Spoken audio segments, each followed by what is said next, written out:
समर्थी जलाली नाम में आप सब लोगों को जय यीशु मसीह की। ये मेरे रब के लिए सौभाग्य की बात है कि हम इस पाक हफ्ते की आराधना में एक साथ मिल करके शिरकत कर सकते हैं और उन आशीषों को जो प्रति शाम की हैं उसको अपने जीवन के अंदर ग्रहण कर सकते हैं, प्राप्त कर सकते हैं। और उन घटनाओं को जो उन दिनों में जब प्रभु यीशु मसीह यरूशलेम के मंदिर में एंटर हुए, उसके बाद में जो प्रतिदिन उसने देखा वहाँ के हालातों को, तो उसको देख करके वो अफसोस जता रहा है। जैसे कि बीता कल था, हम लोगों ने देखा कि वो मंदिर के निकट नगर के पास जब आया तो वहाँ की हालत को देख करके और वहाँ के हालात को देख करके उसके अश्रु बह निकले, यानी कि वो रोया और वो दुखी हुआ। अंदर ही अंदर कहीं ना कहीं उसको वो एहसास हुआ कि ये मेरे परमेश्वर के घर को जो जिम्मेदारी के तौर पे इन याचकों के हाथों में दिया था, इन लोगों ने क्या कर दिया, या फिर इसको व्यापार का केंद्र बना दिया। ठीक उसी प्रकार से ये जीवन, ये शरीर जो हमने अपने लोगों को एक जिम्मेदारी के तौर पर दिया है, इन लोगों ने इसको अंदर से कैसा बना दिया है। तो वो शुद्ध करना चाहता है। पाक हफ्ते में वो हमको और आपको शुद्ध करना चाहता है कि हम उसके कलाम को ध्यानपूर्वक सुनते हुए उन आशीषों को अपने जीवन के अंदर प्राप्त करें, जो हमारी जिंदगी के अंदर हमको टच करें, हमें छुए और हमें अंदर से कचोटे इस बात को लेकर के कि प्रभु हमें कहाँ देखना चाहता है और हम कहाँ पर हैं। यदि आज हम अपने अंतरात्मा में इस बात को जांचेंगे, परखेंगे और इस बात को भी देखेंगे कि परमेश्वर हमसे कलाम के द्वारा कहता है कि समय के अनुसार तो तुम्हें गुरु बन जाना चाहिए था, लेकिन अभी भी तुम क्या हो, दूध पीते बच्चे हो। और बहुत सारी चीजें जो हमारी जिंदगी के अंदर नहीं पाई जानी चाहिए थी, वो अभी भी हमारे पुराने स्वभाव के रहते हुए अभी भी हमारे जीवन के अंदर काम को कर रहे हैं और उसका उन कामों का होना बंद हो जाना चाहिए था, लेकिन अभी तक उसका काम प्रति समय होता है, हर वक्त होता है और वो हमको लगातार पाप की ओर, अंधकार की ओर और नरक की ओर गिरा रही और ढकेल करके लेकर के जा रही और हमको हमारे परमेश्वर से बहुत दूर लेकर के जा रहे हैं। और प्रभु यीशु मसीह इन शिक्षाओं के माध्यम से हमको यही सिखाना चाहते हैं कि वो हमारे पास में, हमको भी पास में आने की जरूरत और आवश्यकता है। मैं सब निकाल लीजिए मरकुस रचित सुसमाचार उसका 14वां अध्याय और उसके पहले 9 पद मैं कुछ पद आपके साथ में पढ़ूंगा। यहाँ पर लिखा हुआ यीशु के विरुद्ध षड्यंत्र, ठीक है ना, किसी और के विरुद्ध षड्यंत्र नहीं है, यीशु मसीह के विरुद्ध षड्यंत्र। अभी यीशु मसीह इस समय होते ना तो यीशु मसीह के खिलाफत में षड्यंत्र होते। यदि यीशु मसीह यहाँ पर होते, यहाँ इन द सेंस की दुनिया में होते तो यीशु मसीह के खिलाफ अपने षड्यंत्र चल रहा होता। अब यीशु के लोग हैं, इसलिए यीशु के लोगों के खिलाफत में षड्यंत्र चलते और होते हैं। क्यों? उसके पीछे काम यही है, उसके पीछे एक ही चीज काम कर रही है और एक ही हाथ काम कर रहा है, वो है शैतान का हाथ और वह शैतान की सोच। वो इंसान के मन को गंदा करता है, वरना तो सबको मालूम है कि किसी के लिए कुछ अच्छा किया जाए तो वो अच्छा है और किसी के लिए कुछ बुरा किया जाए तो वो बुरा है और वो सामने प्रकट होता है। वो सामने क्या होता है? प्रकट होता है। यदि कोई किसी के लिए अच्छा करता है तो वो अच्छा खिलाता है और यदि कोई किसी के लिए बुरा करता है तो वो बुरा खिलाता है। वो सामने प्रकट होता है कार्यों के द्वारा और सारी दुनिया प्रभु के कामों को देख करके उसे अच्छा कह रही है और उसके पीछे चल रही है।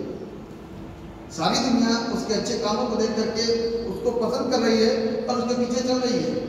और ये लोग जानबूझ करके जबकि अपनी आंखों से अच्छे कामों को होता हुआ देख रहे हैं, उसके बावजूद भी उसको स्वीकार नहीं कर पा रहे, क्योंकि इन अथॉरिटी को परमेश्वर क्या कर रहा है? इस्तेमाल कर रहा है। किसको इस्तेमाल कर रहा है? इन अथॉरिटी को शैतान इस्तेमाल कर रहा है, क्योंकि वो शैतान इन अथॉरिटी के द्वारा परमेश्वर के विरोध में काम करना चाहता है।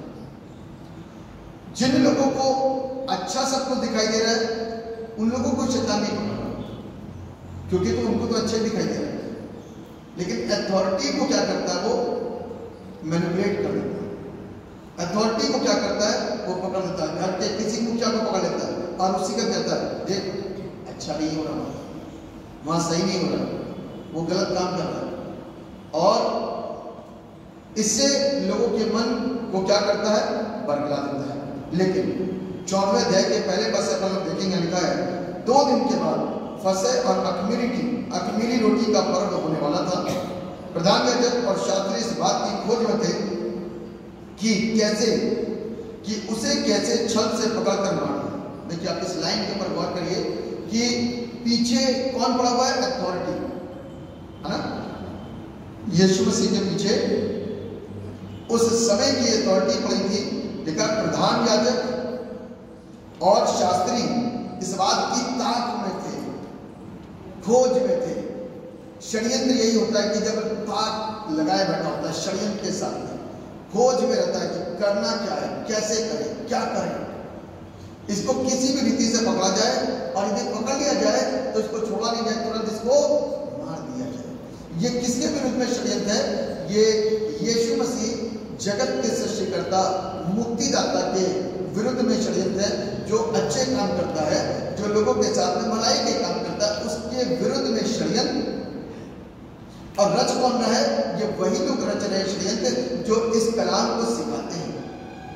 इस कलाम के अंदर अच्छी बातें लिखी हैं कि परमेश्वर क्या करता है। इस कलाम के अंदर अच्छी तरीके से वो जानते हैं कि इंसान का पापी स्वभाव उसको बीमार पैदा करता है। इंसान का माँ बाप का पापी स्वभाव उसको बड़े एबनॉर्मलिटी में लेकर के आता है। इसीलिए बाइबल के अंदर जब जिक्र आया, चेलों ने पूछा इसने पाप किया या इसके माँ बाप ने पाप किया, है ना। बाइबल के अंदर ये प्रश्न आया कि इसने पाप किया कि इसके माँ बाप ने पाप किया। क्यों? ये प्रश्न उठने का कारण क्या था? क्योंकि उन लोगों ने कलाम को सुना था, भैया कोई ना कोई ने पाप किया तभी ऐसा पैदा हो गया, किसी न किसी ने तो पाप किया। यानी कि ये ज्ञानवर्धक बातें कहाँ से मिल रही है? उस आराधनालय से, उस शिक्षा के केंद्र से मिल रही हैं जहां पर ये प्रधान याजक और शास्त्री लोग उनको शिक्षित किया करते थे। अब प्रभु यीशु मसीह यहाँ पर कहते हैं ना तो इसने पाप किया ना इसके माँ बाप ने पाप किया। ये ऐसा यूं हुआ कि एक समय आए, एक वक्त आए कि वो परमेश्वर की महिमा को प्रकट करने पाए। अब अंदर ठीक हो गया, अंदर ठीक हो गया तो प्रधान याजकों को प्रॉब्लम नहीं होनी चाहिए। मैं ऐसा सोचता हूँ, अंदर यदि देखने लग जाए, किसी का घर सुकून के साथ में रहे, किसी के घर की बीमारी दूर हो जाए, किसी का मृतक जीवित हो जाए, किसी के घर का अंधा दिखने लग जाए, किसी के घर का लकड़ा चलने लग जाए, किसी का पैरालाइज ठीक हो जाए, कोई तरह तरह की लाइलाज बीमारी जो ठीक हो जाए, किसी का कैंसर ठीक हो जाए, किसी के घर के काम अच्छे हो जाए, किसी के अच्छे रिश्ते तय हो जाए, तो लोगों को प्रॉब्लम नहीं होनी चाहिए। प्रॉब्लम किसको होती है? जो जलता है उससे। प्रॉब्लम किसको होती है? जो जलता है। और यीशु से कौन जलता है? सिर्फ शैतान। यीशु से कौन जलता है? सिर्फ शैतान। और अब शैतान डायरेक्ट नहीं आ रहा, यीशु मसीह उसको मिल नहीं रहा, तो अब इनडायरेक्ट वार हो रहा है। कैसा काम हो रहा है? इनडायरेक्ट वार चल रहा है। अब इनडायरेक्ट के लिए कौन हवा थोड़ी लड़ेगी आपस में? पता क्या चलेगा? कुछ नहीं पता चलेगा। जीतेगा कौन, हारेगा कौन, हमें पता चलेगा ना, किसी को पता चलेगा। काम तो उसे किसके अंदर करना है? मेरे और आपकी लाइफ के अंदर करना है। सारा युद्ध किसके बीच में होना है? मेरे और आपके बीच में। इसलिए प्रभु ने कलाम के अंदर कह दिया कि तुम्हारा युद्ध अंधकार की शक्तियों के साथ में। तुम्हारा युद्ध किसके साथ में? कैसे लड़ते हैं अंधकार की शक्ति से? हैं? नहीं, अंधकार की शक्ति से कैसे लड़ेंगे? हैं? परमेश्वर की संतान से, परमेश्वर के कलाम के द्वारा, उसके वचन के द्वारा, है ना। लेकिन अंधकार की शक्ति है क्या? कैसे पहचाने कि अंधकार की शक्ति है? आपके सामने कैसे प्रकट होती है अंधकार की शक्ति?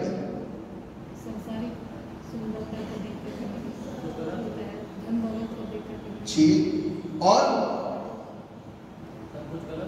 आगे बढ़ रहे हैं, हम पीछे क्यों हैं? और बताइए, और अंधकार की शक्तियां क्या हो सकती हैं? हाँ, और मैं इसमें सिर्फ एक बात को नोटिस कर रहा हूं जो आप बता रहे हो। चलिए, आप लोगों ने जो बताया सब अच्छा बताया, लेकिन दूसरों को देख के बताया, है ना। दूसरों को देख के बताने का मतलब क्या हुआ कि वो कोई अमीर, कोई गलत काम कर रहा है, अपने ऊपर किसी ने इसको नहीं लिया। अंधकार की शक्ति हमारे अंदर में तो है, गाली, गंदा स्वभाव, अश्लीलता, उससे फाइट क्यों नहीं हो रही है? हमको दुष्ट आत्मा दिखाई देगी, आप उससे लड़े और पानी साहब ने दुआ करी, वो निकल के भाग गई, अंधकार की शक्ति के ऊपर विजय आ गई, वो बंदा ठीक हो गया और हमारा प्रभु जीत गया। लेकिन हमारे अंदर वाले सिस्टम के अंदर तो फाइटिंग होनी है, वो सिस्टम तो इंपॉर्टेंट है। बाइबल क्या कहती है? बाइबल ये कहती है तुम्हें कोई चीज बाहर से आकर के दूषित नहीं करती कि तुम कोई चीज खाओ तो तुम दूषित हो जाओ। तुम्हारे अंदर से जो चीजें बाहर आती है वो तुमको क्या करती है? दूषित करती है। उस अंदर छुपे हुए स्वभाव को जो वो किसी के साथ शेयर नहीं कर सकते, वो यहीं तक रहता है, यहीं तक रहता है, वो किसी को नहीं बांटते। ये भी तो अंधकार की शक्ति के काम है, अंधकार की शक्ति का स्वभाव है। इससे युद्ध हमारा नहीं होता, कभी लड़ते, कभी इससे कभी नहीं लड़ते। और पौल मालूम क्या कहता है? मैं इससे रोज लड़ता हूं। कहता मैं इससे रोज लड़ता हूं। कहता क्या कहता है? मैं रोज अपने आप को मारता पीटता, मारता कूटता हूं ताकि मैं उस इनाम को ना खो बैठूं, है ना? पौल इस बात को बोलता है कि कहीं ऐसा ना है कि मैं सिखाते सिखाते सिखाते खुद ही अपने आप में भूल जाऊं कि मैं भी इंसान हूं, मुझे भी स्वर्ग जाना है। मैं तो यही सोचने लग गया कि सिखाते सिखाते कि हम तो सभी कुछ हो गए, बस सामने वाले हैं जो कुछ भी हैं, हम कुछ नहीं है। तो पौल इस बात को कहता है कि मैं रोज अपने आप को क्या करता हूं? मारता कूटता हूं ताकि मैं अपने आप को खुद वश में कर सकूं। तभी तो मैं दूसरों को बता सकता हूं। अनुभव कैसे बांटेंगे? गहरी बातों को आप कैसे बांटेंगे? जब खुद आपको पता हो कि इंसान करता क्या है, तब आप दूसरों को बताओगे कि पाप कैसे होता है और इंसान कैसे बचता है, कैसे छिपाता है पाप। बाइबल इस बात बता रही है। इन लोग क्या कर रहे थे? इन लोगों की लाइफ के अंदर शैतान ने क्या करा है? काम करा। और किसके खिलाफत में? जगत के मुक्तिदाता के खिलाफत में षड्यंत्र छुपाना है, लिखा हुआ है। परंतु कहते थे, ये भी कह देते थे आपस में, बाद में ये भी कहते थे कि पर्व के दिन में कोई स्पेशल डे नहीं, उसके अलग कोई दिन, क्योंकि स्पेशल डे में सारी भीड़ रहेगी, सब कुछ बदल जाएगा। उस दिन उससे अलग कोई दिन तय करेंगे, तब करेंगे। कहीं ऐसा ना हो कि लोगों में बलवा मच जाए। तो ऐसा लगता है कि कहता पर्व के दिन, पर्व का दिन कौन सा था? है? नहीं, पर्व का दिन मेरी रोटी का पर्व, फसह का पर्व था। मेन तो फसह था, ईस्टर तो बाद में बन गया, गुड फ्राइडे भी बाद में बना, पहले फसह। फसह ना होता तो यीशु ना आता। यीशु का क्या आया था? फसह के लिए आया था। और उसके बाद में क्या हुआ? रात में अदालतें हो गई, 5 अदालतों में, यहां से यहां, यहां से यहां, यहां से यहां, यहां से यहां प्रभु यीशु मसीह के साथ खींचातानी चलती रही। दूसरा दिन कौन सा बन गया? Good Friday. दूसरा दिन कौन सा बन गया? Good Friday. फसह हल्का पड़ गया था, इसीलिए फसह का शब्द जानते नहीं लोग। उसके गुड फ्राइडे ज्यादा प्रमुख हो गया, छुट्टियां मिलने लगी, फसह की कोई छुट्टी नहीं। गुड फ्राइडे नाम इतना प्रचलित हो गया कि गुड फ्राइडे बन गया, क्योंकि वो रात में जो सारा काम हुआ ना, वो दूसरे दिन उसको अंजाम दिया गया। अभी एक जगह की बात है, मेरे से एक ने बोला, मेरे से एक ने बताया कि पाली साहब हम लोग चर्च में थे और प्रोग्राम सेट हो रहा था और कमेटी के लोग बैठे हैं। कहा उन्होंने भाई साहब 12 से लेकर के 3 बजे तक चर्च खत्म हो जाना चाहिए, 3 से फालतू चर्च नहीं चाहिए। तो पादरी साहब बाइबल के जानकार थे, तो उनका अरे जब तक यीशु मसीह रहेगा तभी तक तो चर्च चलना चाहिए। कहा 12 से 3 ही तो है, कहीं यीशु मसीह 6 घंटे रखा था, मालूम है आपको? यीशु मसीह तो सवेरे रखा हुआ है 6 घंटे से, आप 3 ही घंटे चलाओगे? कहने नहीं, बस 3 घंटे बस चलना चाहिए और इससे ज्यादा नहीं। तो ऐसे कमेटी जो पादरी साहब के ऊपर ओवर रूल करती है, उनको शिक्षित करना कि आप गलत कर रहे हो, उनको कलाम से शिक्षित करना कि आप गलत कर रहे हो, क्योंकि वो क्या कर रहे हैं? वो भावनाओं में और परंपराओं में बह रहे बस, क्योंकि उन्होंने अपने एक लिमिट बांध दी, उस लिमिट से बाहर हो नहीं सकते। ये प्रॉब्लम है। तो पादी साहब ने जब उनको सिखाया तो उनको अब गुड फ्राइडे आ रहा है, तो पता चलेगा कब तक कितनी देर तक चला, है ना। तो कहने का अर्थ ये है कि आज की तारीख में ना लोगों को परमेश्वर से कोई प्रेम और कोई लगाव रहा नहीं, बहुत कम है। सिर्फ एक ड्यूटी और रूटीन को पूरा करने के लिए चर्च आना, दिलचस्पी नहीं है। दिलचस्पी किसको कहते हैं बताइए? जहां हमारा मन लगता है, जहां हम शौक के साथ में मस्त खड़े रहते हैं और हमारा खड़े खड़े सिर्फ खड़े खड़े 1 घंटा निकल जाए हमें कोई प्रॉब्लम नहीं होगी, 2 घंटा निकल जाए हमें कोई प्रॉब्लम नहीं, वहां दिलचस्पी है। अब बातें क्या क्या होंगी? उलझुल की, है ना, फालतू की बातें होंगी, लेकिन हमारे उसमें क्या लगता है? मन लगता है। कुछ लोगों का राजनीति में मन लगता है, खड़े रहेंगे, राजनीति की बातें करते हैं, घंटों खड़े रहेंगे और अपनी राजनीति बताते रहेंगे अलग और वहां के अलग और सब तरफ के अलग, और सारी राजनीति करते रहेंगे और कोई काम नहीं, पूरा समय निकाल देंगे, 2 घंटा 3 घंटा चलेंगे। सबके अपने अपने टेस्ट है, सबके अपने टेस्ट है। जब आपके टेस्ट को कोई डिस्टर्ब नहीं कर रहा तो आप चर्च के टेस्ट को क्यों डिस्टर्ब कर रहे हो, है ना। जो चर्च में लोग आ रहे हैं आराधना करने के लिए, उनके अंदर जो आस्था है, तो उनकी आस्था को क्यों डिस्टर्ब कर रहे हो? आपके टेस्ट को डिस्टर्ब कोई नहीं कर रहा। आप कहाँ उठ रहे हो, कहाँ बैठ रहे हो, कहाँ जा रहे हो, आपको रोका टोकी नहीं कर रहा। जब पेरेंट्स नहीं कर रहे तो फिर दूसरा कौन होता बोलने वाला? तो आपको भी फर्ज बनता है कि आप भी किसी के दूसरे टेस्ट की लाइफ के ऊपर हस्तक्षेप न करें। यहां पर अपन लोग देखते हैं कि ये त्योहार का दिन था, त्योहार का दिन था, और रात में प्रभु यीशु मसीह को क्या कर दिया गया? पकड़वा दिया गया, पकड़वा दिया गया। और फिर उसके बाद में अदालतें रही पूरी रात, और फिर सवेरे ले जाकर के प्रभु यीशु मसीह को क्या कर दिया? क्रूस पर टांग दिया गया। आपको पता है दिल्ली में चर्च कुछ हैं जहां पर सवेरे 9 बजे से लेकर के शाम के 3-4 बजे तक आराधना होती है, क्योंकि वो 6 घंटे पूरी वर्षिप है, क्योंकि उनको अलग तरीके से कुछ अगुवाई है, अलग तरीके से काम करते हैं।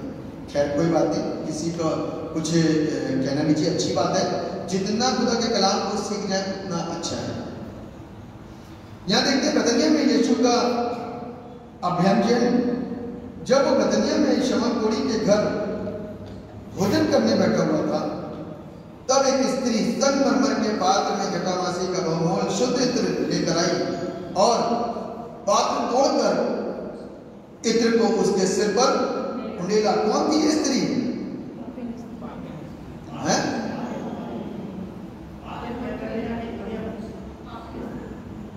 लाजर और मार्था की बहन थी ये।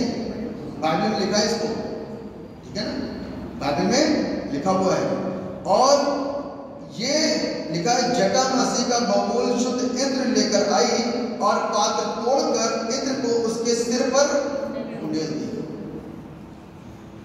अब यहां पर प्रभु यीशु मसीह के मृत्यु से पूर्व तैयारियां और प्रिपरेशन चल रही है। आपने देखा होगा जब कोई मर जाता है तो क्या करते हैं? स्प्रे डाला है, बोतल ही तोड़ करके डाल दिया, खुशबू से सनी रहे, खुशबू खुशबू खुशबू खुशबू। बाद में तो क्या होना वो तो बात की बात है, लेकिन अभी क्या है? अभी खुशबू खुशबू ही। तो ये स्त्री ने यीशु लिखा जटामासी का बहुमूल्य शुद्ध लेकर, ये जटामासी हमारे भारतवर्ष के पहाड़ों पर ही पाया जाता है, और यहीं का वो बना हुआ, यहीं की जटामासी का बना हुआ वो इत्र है जो यीशु मसीह के ऊपर क्या करा गया? सर पर उंडेला गया, एक खुशबू के तौर पे। तब यीशु मसीह इस बात को बोलते हैं कि मेरी मृत्यु से पहले इसने क्या कर दिया? मेरे साथ में भलाई की है। मेरी मृत्यु से पहले इसने मेरे साथ भलाई की है, इसलिए इसको क्यों बुरा भला कहा जा रहा है? कोढ़ी तो तुम्हारे साथ में जीवन भर रहेंगे। आपको मालूम है कि पर्व के दिन बाद में कोढ़ियों को लोग चंदे दिया करते थे। क्या दिया करते थे? हेल्प करते थे। उनको गरीबों को दान दिया करते थे। ये प्रथाएं तब से धार्मिक क्षेत्रों पर बनती चली आई और लोग चर्च के बाहर, आपने देखा होगा, हम लोग जब कानपुर क्राइस्ट में थे, और अब का मेरे को नहीं पता क्योंकि बहुत साल हो गए मेरे वहाँ गए हुए, क्रिसमस के दिन में ऐसे रास्ता पूरा रास्ता और बाहर रोड की साइड में, उस साइड से सारे कोड़ी भिखारी जितने भी थे, और इस साइड दोनों साइड में भिखारी कोड़ी वोड़ी सब बैठे रहे, कंबल अम्बल कोड़े हुए। और जब लोग चर्च आते थे तो कोड़ियों को डालते जाते थे, लेकर के आते थे कोटलियों में, हम लोग भी लेकर के जाते थे, कोटलियों में डालते जाते, सबको टन टन टन टन टन टन सब में कुछ ना कुछ डालते चले जाते थे, और लौटते थे तो भी डालते थे, है ना। ये एक कुछ ही मान लीजिए शुभ मानते, अच्छा मानते, जो कि गरीबों की सहायता करना जो भी वो किया करते थे। ये पैटर्न यहाँ से आया। इस वक्त में फसल के पर्व के बाद में जो गरीब तबके के लोग हुआ करते थे, उन लोगों के साथ इस प्रकार की भलाई के काम किए जाते थे और उनकी मदद और उनकी सहायता की जाती थी। और यहाँ पर हम देखते हैं कि लिखा हुआ है 4 पद में, परंतु कोई कोई अपने मन में रिसिया कर कहने लगा, इस इत्र का क्यों सत्यानाश। ये कोई न मालूम एक विशेष बंदा है, कौन मालूम है? यहूदा इस्करियोती। कोई नहीं, सिर्फ यहूदा इस्करियोती है, गुस्सा है। ये मालूम कितना महंगा है, ये महंगी चीज मेरे पास आ जाती तो, ये महंगी चीज मेरे पास आ जाती, मैं खजांची हूं, मेरे गुल्लक में मेरे पास आती, मैं इसे थोड़ा सा दिखा देता कोड़ियों को बांटते, बाकी इसका जो अंश बचता वो अपने पास रख लेता। ऐसी सोच थी इसकी। लिखा हुआ है, कहने लगा इस इत्र को क्यों सत्यानाश किया जा रहा है। अब आप इसके वर्ड्स को सुनिए कि ये इत्र किसके ऊपर डाला गया, और ये किसका चेला, और कह रहा सत्यानाश किया जा रहा है। आप वर्ड का इस्तेमाल करते देखिए क्या है कि यीशु मसीह के ऊपर ये इत्र उंडेला गया, और वो चेला किसका है? यीशु मसीह का। और बोल क्या रहा है? सत्यानाश किया जा रहा है। उसको नहीं मालूम कि वो परमेश्वर प्रभु यदि उस समय रिएक्ट करते डांटते तो एक बात को बात चलती, प्रभु यीशु मसीह सहर्ष बड़े ठंडे भाव के साथ में कि उसने उसके साथ में भलाई की है, क्योंकि हम और आप किसी भी इंसान के अंदर के भाव को नहीं पढ़ पाते और ना समझते हैं, ना उस अंदर के भाव के अनुसार उसको समझने की कोशिश करते हैं। लेकिन प्रभु यीशु मसीह उसके अंदर के इस भाव को समझ जाते हैं कि उसके अंदर मेरे प्रति कितना मान और कितना सम्मान, कितनी इज्जत, अपनी बहुमूल्य चीज को क्या कर दिया, उसने अर्पित कर दिया, कीमती चीज को दे दिया, कीमती चीज को दे दिया। और यहां पर ये गुस्सा हो रहे हैं, नाराज हो रहे हैं। लिखा हुआ है 5वें पद में, क्योंकि यह इत्र तो 300 दिनार, कितने दिनार? 300 दिनार से अधिक मूल्य में बेचा जाकर कंगालों में बांटा जा सकता था।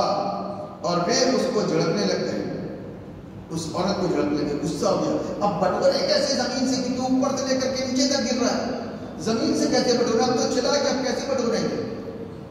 लेकिन अच्छा पूरा सही होता तो उसको लेकर के दुकान में बेच देते, 300 दिनार का बिकता और 100 दिनार का गरीबों को बांट देते, 200 दिनार जेब में रहते। यही सोचो, क्योंकि जो यहाँ पर कंगालों की बात आई ना, तो कंगालों का जिक्र यह है कि त्योहार के दिन लोग कंगालों के ऊपर रहम किया करते थे, उनको दान चढ़ाया करते थे। आपने देखा होगा कि अपने चर्च में भी क्रिसमस का जब वक्त आता है तो कितने लोग आते हैं ना, हमको उनको भगाना नहीं चाहिए। मैंने क्रिसमस के दिन भी पहले कभी भी किसी को बताया, प्रीच करा, हमको भगाना नहीं चाहिए। आप अपनी साल भर की ऐसी प्रिपरेशन रखो, ऐसी तैयारी रखो कि उनके लिए अलग से निकाल कर दो। बेशक देने लेने में थोड़ा कम कर दो, लेकिन दो जरूर आप देने वाले बनो। हमारा आप कैसे बने? देने वाले, यूं ना करना, यूं देने वाले। तब देखिए परमेश्वर मेरे नाम को कितना इस्तेमाल करता है। देना कोई आसान काम नहीं कि जेब से कोई निकाल के चर्च की सेवकाई के लिए, किसी गरीब के लिए, किसी के लिए, कोई भी किसी के लिए कोई निकाल के दे और हर वक्त निकाल के देता है, ये दम नहीं होता। बहुत रेयर लोग हैं जिसको परमेश्वर ने इस वरदान से भरा है। और लोगों को मैंने देखा मैंने बताऊँ कि लोगों की गिविंग लोग इतना देते हैं, हर वक्त देते हैं, चर्च में देते हैं, गरीबों को देते हैं, जो भी कोई भी ऐसा जिनको मदद की जरूरत होती है उनको देते हैं, बहुत हेल्प करने वाले, फिर भी खाली नहीं होते।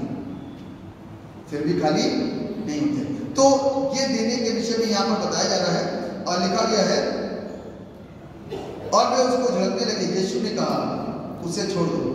क्या करो? उसे कैसे झड़क रहे होंगे? कैसे झड़कता है कोई इंसान? जोर से बोल करके। क्या करो? डांटना, कई बार हाथ पकड़ के हिला देते हैं, क्या करो तुम, बर्बाद कर दिया सारा का सारा आपके अंदर। तब प्रभु यीशु मसीह ने क्या कहा उसे, या मुंह के शब्दों से बोलना छोड़ दो, या जो हाथ पकड़े हो छोड़ दो। दो इंटरप्रिटेशन इसके, या तुम मुंह से इसको इतना बक रहे हो, चुप हो जाओ, छोड़ दो, इससे कुछ ना करो, या इसको हाथ पकड़ के जो हिला रहे हो उसको भी छोड़ दो, इसको कुछ ना करो। लिखा है यीशु ने इसको उत्तर जैसे छोड़ दो, उसे क्यों सताते हो, उसने तो मेरे साथ। अब जब यीशु मसीह ने इस बात को बोल दिया कि उसने मेरे साथ भलाई करी है, तो चेलों को समझ लेना चाहिए कि प्रभु कभी गलत नहीं बोलता, बहुत सारी चीजें और हमेशा सोच समझ के प्रभु बात करते हैं। तब लिखा है 7वें पद में, कंगाल तुम्हारे साथ सदा रहते हैं। कंगाल तुम्हारे साथ, ये जिक्र कैसे हुआ कि कंगाल तुम्हारे साथ सदा रहते हैं? हर तीर्थ त्योहार पर रहते हैं, हर विशेष पर्वों पे रहते हैं, इनकी जब चाहो तब मदद कर देना। कंगाल तो तुम्हारे साथ सदा रहते हैं और तुम जब चाहो तब उनसे भलाई, जब चाहो तब उनके साथ भलाई कर सकते हो, पर मैं तुम्हारे साथ सदा न रहूंगा। आगे लिखा हुआ है, जो कुछ वो कर सकी, आप वर्ड्स के ऊपर पढ़ लीजिएगा, देखा जो कुछ वो कर सकी उसने किया। उसने मेरे गाड़े जाने की तैयारी में पहले से मेरी देह पर इत्र मला है। मैं तुमसे सच सच कहता हूँ कि सारे जगत में जहां कहीं सुसमाचार प्रचार किया जाएगा, वहां उसके इस काम की चर्चा भी उसके स्मरण में की जाएगी। उसने तो क्या करा, मेरे साथ भलाई करी। इस बात को ध्यान रखिएगा कि हमको और आपको अपने परमेश्वर के साथ में किस तरीके से हम भलाई कर सकते हैं, किस तरीके से हम उसकी सेवकाई में भलाई दे सकते हैं, किस तरीके से हम उसका सहयोग कर सकते हैं, हमको विचारना चाहिए, हमको सोचना चाहिए, ताकि परमेश्वर का राज्य सदैव महिमान्वित होता रहे और हम परमेश्वर की दृष्टि में कैसे रहेंगे, हमेशा स्मरण रहने वाले बन सकें। बाइबल क्या कह रही है? अंतिम पद में बाइबल में लिखा हुआ, जहां कहीं लिखा है कि सारे जगत में जहां कहीं सुसमाचार प्रचार किया जाएगा। आप सोचिए कि सारे प्रचार तो जो हो रहे सुसमाचार प्रचार हो रहा है, लेकिन जहां कहीं सुसमाचार प्रचार किया जाएगा वहां उसके इस काम की चर्चा भी उसके स्मरण में उसको याद करने के लिए अवश्य की है। सोचने की बात है ना। आज हम अपने जीवन के अंदर फैसला लें कि हम अपनी कीमती चीज परमेश्वर को क्या कर दें, अर्पित करें।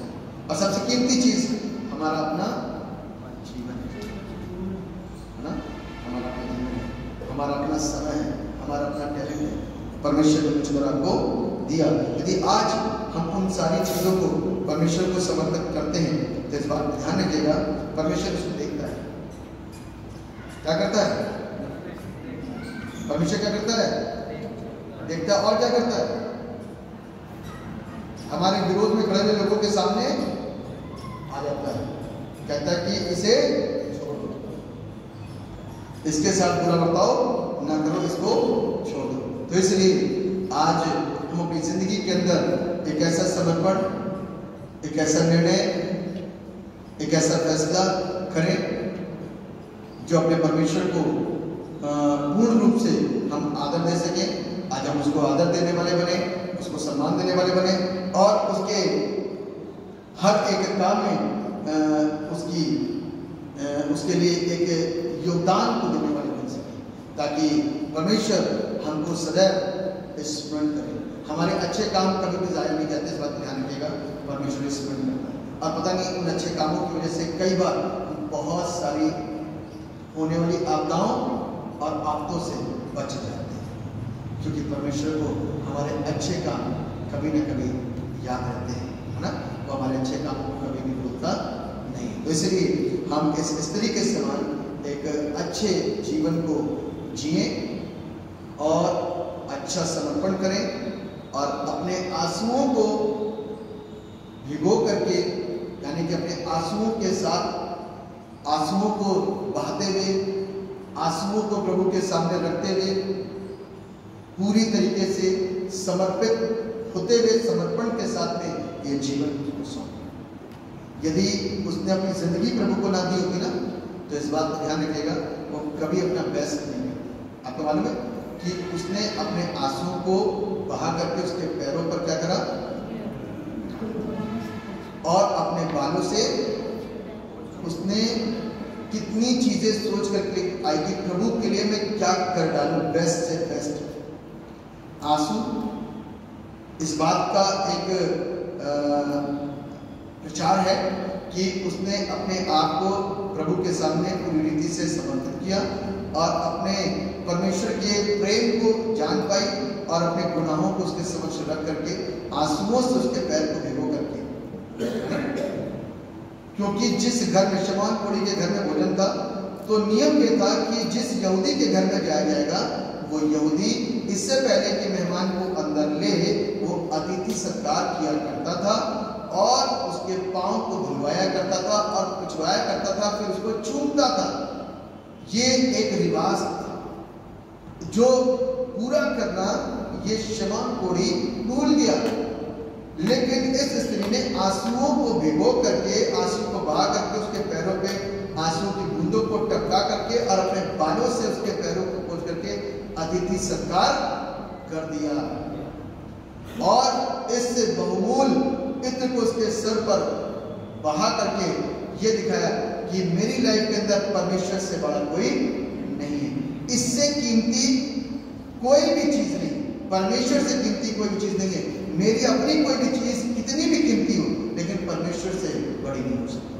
तो इस प्रकार की जिंदगी को हम अपनी परमेश्वर के समक्ष रखें तो आशीष, परमेश्वर के वचन के द्वारा हम सबको आशीषित करें, अपनी महिमा के इस्तेमाल दुआ करें। सर्वशक्तिमान परमेश्वर, हम आपको धन्यवाद देते हैं कि आप अपने वचन के द्वारा हम सबसे बात करते हैं और हम सबको सिखाते हैं। आपने शिक्षित किया, इसलिए प्रभु आपको कोटि कोटि धन्यवाद करते हैं। जितने उपस्थित हैं वे सब प्रभु आपके नाम से आशीष और बरकतों को प्राप्त करें। सब बातों में आपके नाम को धन्यवाद देते हुए दुआ को आपके नाम में मांगते हैं। दया से सुनिए और आमीन।